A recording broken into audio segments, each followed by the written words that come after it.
नमस्कार, आप देख रहे हैं रियल टुडे। मैं अंजना। आज के मुख्य समाचारों में बात करेंगे, मगर मुख्य समाचारों की ओर बढ़ने से पहले एक नजर सुर्खियों पर। फ्रीडम ऑफ स्पीच का हिंसा भड़काने के लिए न हो इस्तेमाल, इशारों में विदेश मंत्री जयशंकर ने दी कनाडा को नसीहत।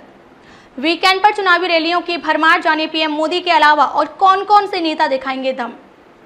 एक देश एक चुनाव पर बोले लॉ कमीशन के चेयरमैन, कहा इसके लिए तो संविधान में करने होंगे अहम बदलाव। वनडे वर्ल्ड कप में भारतीय बल्लेबाजों ने लगाई सबसे ज्यादा शतक, जाने बाकी टीमों का हाल। मैं खुद को कमरे में बंद कर लेता था, अक्षय कुमार की वजह से डिप्रेशन में चले गए थे रणदीप हुड्डा। एक्टर ने किया शॉकिंग खुलासा। ये तो थी सुर्खियां, अब चलते हैं बड़ी खबरों की ओर। विदेश मंत्री एस जयशंकर ने शुक्रवार यानी 29 सितंबर को कहा कि भारत को अभिव्यक्ति की स्वतंत्रता यानी बोलने की आजादी की अवधारणा पर दूसरों से सीखने की जरूरत नहीं है। उनका इशारा कनाडा की तरफ था, जिसके साथ इन दिनों भारत का राजनयिक टकराव देखने को मिल रहा है। जयशंकर ने कहा कि अभिव्यक्ति की स्वतंत्रता का विस्तार हिंसा भड़काने तक नहीं होना चाहिए। विदेश मंत्री ने इन दिनों अमेरिका के दौरे पर हैं। अमेरिका की राजधानी वॉशिंगटन डीसी में एक प्रेस कॉन्फ्रेंस को संबोधित करते हुए जयशंकर ने कहा, मैंने अमेरिका में भी ये बातें कही हैं और मैं कनाडाई लोगों से भी कहना चाहता हूँ, हम एक लोकतांत्रिक देश हैं।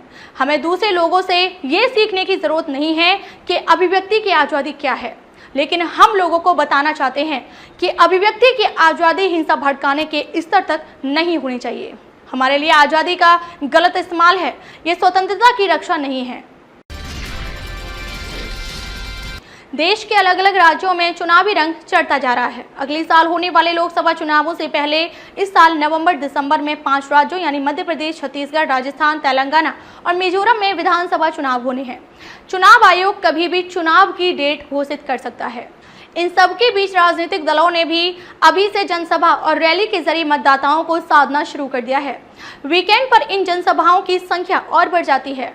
बात अगर आज यानी 30 सितंबर की करें तो अलग अलग राज्यों में अलग अलग नेताओं की कई रैलियां होनी हैं। बड़े नेताओं में पीएम नरेंद्र मोदी से लेकर कांग्रेस के राहुल गांधी और केंद्रीय गृह मंत्री अमित शाह भी इस पर ज्यादा फोकस कर रहे हैं। एक देश एक चुनाव को लेकर पूरे देश के राजनीतिक गलियारों से लेकर आम जनता की बैठकों में तगड़ी बहस जारी है। इन बहसों के बीच लॉ कमीशन के चेयरपर्सन ऋतुराज अवस्थी ने इसको लेकर बड़ी टिप्पणी की। उन्होंने कहा, एक देश में एक चुनाव कराने से पहले सरकार को संविधान में कुछ अहम बदलाव करने होंगे। ऋतुराज अवस्थी कर्नाटक हाई कोर्ट के मुख्य न्यायाधीश हैं और 22वें विधि आयोग के अध्यक्ष भी हैं।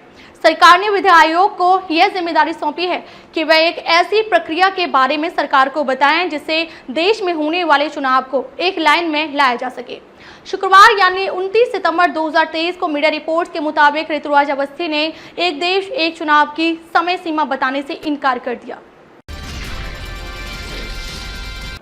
भारत में खेले जाने वाले वनडे वर्ल्ड कप की शुरुआत 5 अक्टूबर से होगी। विश्व कप से पहले भारतीय टीम वनडे में बेहद ही शानदार फॉर्म में दिखाई दी है। वहीं विश्व कप में भारत से ऐसे ही अच्छे प्रदर्शन की उम्मीद की जा रही है। 2019 में खेले गए विश्व कप में रोहित शर्मा ने 5 शतक लगाए थे, जो एक सीजन में सबसे ज्यादा थे। लेकिन क्या आप जानते हैं कि वनडे वर्ल्ड कप में अब तक भारतीय बल्लेबाजों ने सबसे ज्यादा शतक लगाए हैं? भारत की ओर से वनडे विश्व कप में 32 शतक जड़े जा चुके हैं। वहीं 5 बार की वर्ल्ड चैंपियन ऑस्ट्रेलिया 31 शतकों के साथ दूसरे नंबर पर काबिज है। लिस्ट में श्रीलंका की ओर से 25 शतक लगाए जा चुके हैं। लिस्ट में डिफेंडिंग चैंपियन इंग्लैंड 18 शतकों के साथ चौथा और न्यूजीलैंड 17 सेंचुरी के साथ 5वें नंबर पर मौजूद है। बॉलीवुड एक्टर रणदीप हुड्डा एक बार फिर खबरों में आ गई हैं। एक्टर ने हाल ही में खुद को लेकर एक हैरान कर देने वाला खुलासा किया है। उन्होंने बताया कि कुछ समय पहले वह डिप्रेशन का शिकार हो गए थे। वहीं अपने इस डिप्रेशन के कारण उन्होंने बॉलीवुड के खिलाड़ी अक्षय कुमार को बताया है। अक्षय कुमार की वजह से जब डिप्रेशन में चले गए थे रणदीप हुड्डा। हाल ही में उन्होंने एक इंटरव्यू के दौरान इस बात का खुलासा किया है। रणदीप ने बताया कि साल 2016 में राजकुमार संतोषी की फिल्म बैटल ऑफ सारागढ़ी की घोषणा की गई थी। इस फिल्म में रणदीप लीड रोल प्ले कर रहे थे। इसी बीच साल 2018 में अक्षय कुमार की केसरी की अनाउंसमेंट हुई और फिल्म भी उसी साल रिलीज हो गई। वहीं दोनों की कहानी एक ही मुद्दे पर आधारित थी, लेकिन केसरी के असफल होने की वजह से रणदीप की फिल्म को भी बॉक्स ऑफिस पर रिलीज नहीं किया गया। इस वजह से वह बेहद डिप्रेशन में थे। कैसे लगे समाचार कमेंट करके जरूर बताएं। वीडियो पसंद आया हो तो लाइक कीजिए। देश और दुनिया की बड़ी खबर के साथ अपडेट रहने के लिए चैनल को सब्सक्राइब करें।